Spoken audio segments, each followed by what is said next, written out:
Well, my guest today is Derrick Mains with GreenNurture. Welcome, Derrick. Hey, good morning, Stan. Derrick is the CEO of GreenNurture, the first ever web-based sustainability program focused on engaging a company's most critical resource, its people, empowering them to improve the environment and their company's bottom line.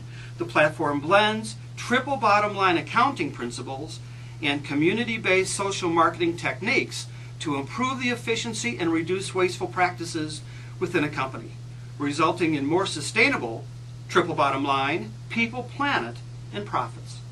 So please share with us, what is GreenNurture?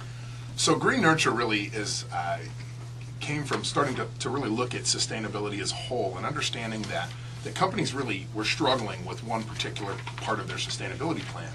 They were getting very, very good at spending money on sort of large macro issues like climate change and solar.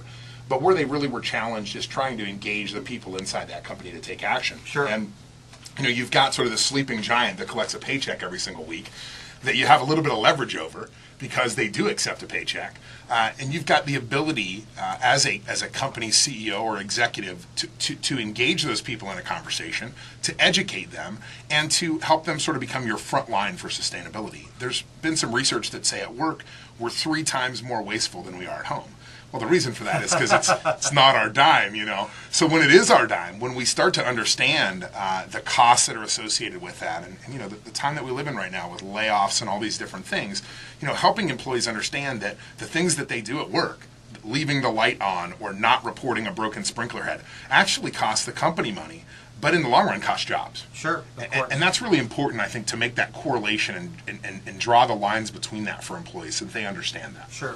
Well, so many times, too, we're so interested today in wanting to do what's appropriate and right as far as the triple bottom line is concerned. Sure. And so there's really a tendency, as you just mentioned, to throw money at the situation, rather than to really be willing to get down to the specifics and the details of it. So. Well, when you change people's attitudes and behaviors, and that's really what we look at is attitudinal and behavior change. Getting somebody to turn off a light switch one time really is irrelevant. But if I can, as a company, make a change in my employees that is a lifestyle change, that goes far, far beyond everything that happens inside the office, and it really is benefiting our children and grandchildren. Well, what that really becomes also is really a willingness. Absolutely. To change. Yeah. And that really is what the key to sustainability is all about, because that's really got to start from within ourselves. A good point to that is, and that's really a challenge that the companies have. Oh, is, totally. If you've got 100 people, 20 of them are going to do it because it's green. Yeah. The other 80 of them are going to hold their hand out and talk about it at the water cooler and say, "What is this?" So, and why are we doing it for Uncle Tom? You're right. Or the man. Right. We're doing it for something. Right. Exactly. So what we've done to solve that is there's a number of different ways that you can promote sustainability and get people sort of engaged. Recognition is big. People being able to see that their ideas, I found this inefficiency, I reported it, and the company adopted it, and all my peers liked it. But we also have a rewards mechanism that allows them to earn reward points that they can then redeem at retailers like cash. So sure. There's something in it for them. Now, modifying that behavior and attitude is important because in the long run, it's what really matters. Sure. What we're really talking about now is micro-sustainability. Mm-hmm. Tell us about that. Sure. So when I go out and talk to groups, I talk about really there's 2 different forms of sustainability. Macro sustainability, which is sort of the global view, where we're looking at things like solar panels, which you're really the expert on, or water cisterns, or buying sustainable energy, all these kind of things. But micro sustainability is the stuff that you and I do every single day. Absolutely. Macro sustainability has a long-term payback. There's an ROI over the course of months or years. And that's return on investment, right? Absolutely, return on investment, and it's important that we're investing in those things.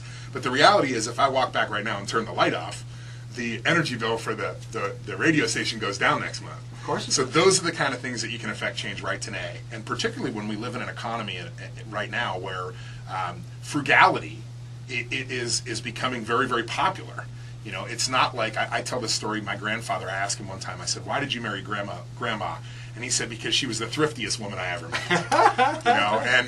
It's the truth though in the economy. And he was probably being very honest with you. He probably was. But it's not really something that I looked for in my wife. It's like, wow, she looks like she just stepped out of the thrift store. It's because she's listening to Absolutely. but I think that's important is understanding, particularly in the day and age that we live. What's your wife's name? My wife's name's Tracy Ann. Hello, Tracy Ann. How you doing? She's out there someplace listening. Great, fabulous. Okay. So tell us a little bit about your past. How did you get here? Sure. So it's actually been sort of a long journey. If you would have talked to me 5 years ago, I was sort of a naysayer a lot on sustainability. I understood sort of the need for this kind of stuff, but I really wasn't engaged in it. And I've spent the last 5 years really in a personal transformation as well as a business transformation. Just starting to work. I currently do sustainability consulting outside of GreenNurture, and I've worked with large companies, Fortune 10 companies, but I've also worked with the small guy. And I sort of have built a reputation of what's called an eco-capitalist. I've learned how to balance out the needs of the environment with the fiduciary responsibility that the company has to its shareholders. So instead of looking at just from let's go green, we have to look at it from let's go green and let's keep the share price high. Let's work to make sure that we it's profitable. Sure, of course. Derrick will be right back. Sounds good. With me now is Derrick Mains with GreenNurture. Welcome back, Derrick. Hey, thank you.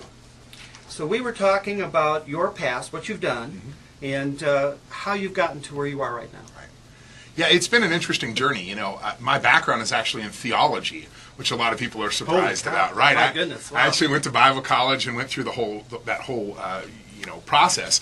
But it was really interesting, and I always have seen sort of a correlation there. I think in the last 3 years, 5 years, there's really been a bridge that's been crossed